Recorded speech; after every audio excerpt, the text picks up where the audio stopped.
2001's Grand Theft Auto 3, Liberty City was home to several warring criminal factions, and save for the LCPD, the Mafia was almost certainly the city's largest employer.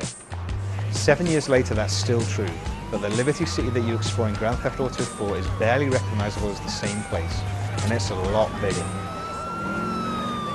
Stepping off the boat in the shoes of illegal immigrant Niko Bellic at the start of the game, it's immediately apparent that you have an extremely long way to climb to the top, or even to make a life for yourself in the land of opportunity. The mansion that your cousin told you that you'd be living in is actually a crappy apartment.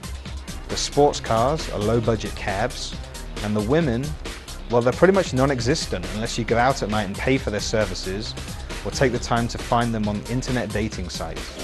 Hit me up again soon, homie. That was fun. There are plenty of friends for you to make in the city, and they're all very useful to have. To make money and to advance GTA 4's superb story, though, you need to run errands for anyone who will pay you. Niko's skill set is somewhat limited, given that his only trade is killing. Fortunately, Liberty City is so corrupt that you'll find that there are plenty of employers looking for people just like you. As in previous games, many of the missions simply require you to deliver packages or kill targets without getting caught by the cops. There are some more interesting ones sprinkled throughout the proceedings though, like taking part in a bank heist, getting dressed up for a job interview, or stealing a truck by getting up onto its roof and trying to hold on as it races around the city. This heroin is cursed! You don't fucking want it! Better still are the missions in which you don't necessarily have to blindly follow orders and are given big decisions to make. These decisions are invariably life or death for someone, and the choices you make can have ramifications later in the game and even unlock bonus missions.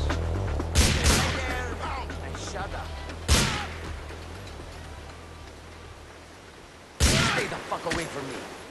The vast majority of missions in GTA 4 require you at some point to drive through the city to do battle with enemies on foot or both. In previous GTA games, the on-foot missions have suffered from some poor controls, but in GTA 4 these have largely been addressed.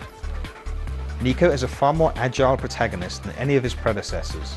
He can climb fences and scale walls, he can shimmy along ledges, and crucially, he can take cover behind objects, in much the same way that characters in games like Gears of War and Uncharted Drake's Fortune can. This new ability makes a lot of the missions involving on-foot gunplay much easier than those in previous games, but they're still just as satisfying.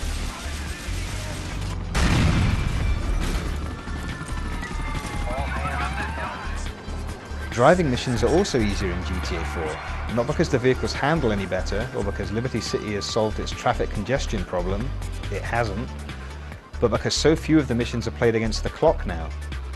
The police are also much easier to escape from now, because your on-screen radar shows you both the area that they're looking for you in and the locations of individual patrol cars and cops. So, to escape from them and lose your wanted level, all you have to do is move outside the circle, which shows the area they're looking for you in, and then steer clear of the cops outside of it for maybe 5 seconds or so. It's not a bad system, it just makes brushes with the law less challenging.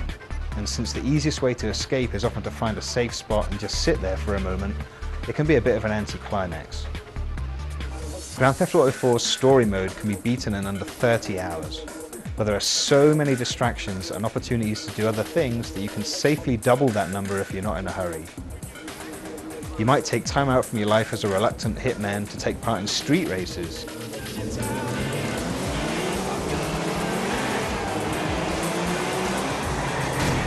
Or to steal cars for a friend with a penchant for rides that he can't afford. You might even choose to do some police work by stealing a cop car and using its computer to locate crimes in progress or Liberty City's most wanted. There are no similar missions for ambulances or fire trucks this time around, but the police missions were always more fun than those anyway.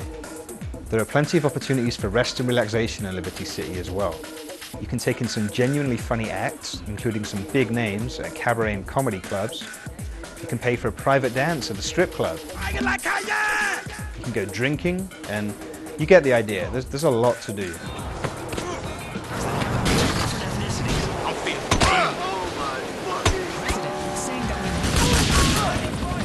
There are no hidden packages to find this time, but that's only because they've been replaced with something even better.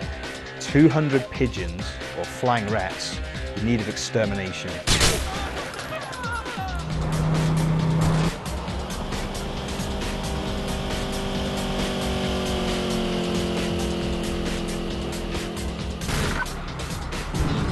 That's 7 units from Northern Garden.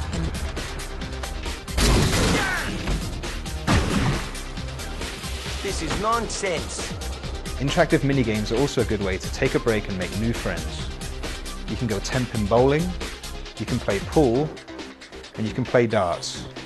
Nico has little trouble making friends, and as you play through the story mode, you'll realize why. He's a likable guy.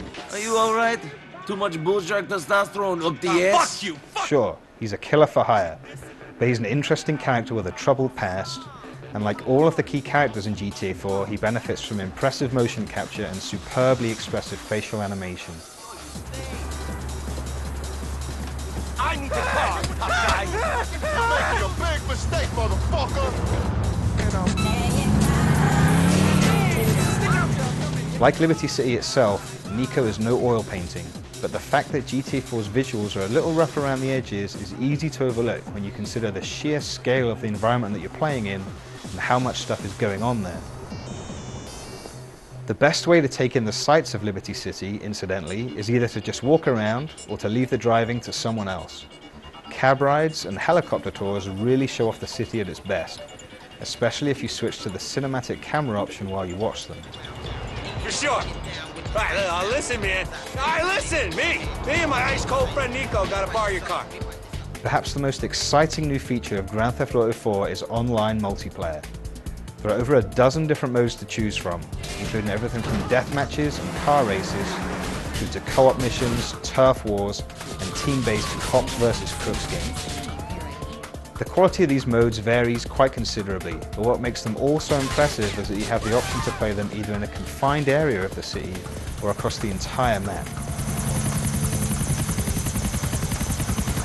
All of the modes offer a huge list of customization options, and if you're playing with the right group of people, there's no reason why you shouldn't have a good time with all of them.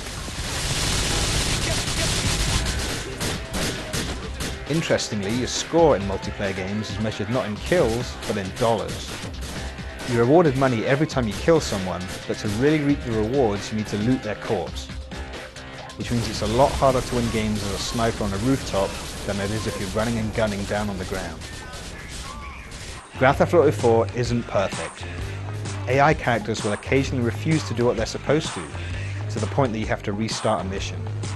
The graphics, while impressive at a glance, don't really hold up to close scrutiny. And, if you're familiar with previous GTA games, you'll find that most of the new features in this one, with the exception of the cell phone, which is great, actually don't add a whole lot to the core gameplay. With that said, Grand Theft Auto 4 is a game that you simply have to play. The storyline and the characters are superb. There are loads of weapons and vehicles to play with, and no game world has ever felt more alive than the living, breathing metropolis that is Liberty City. You will have fun playing this game.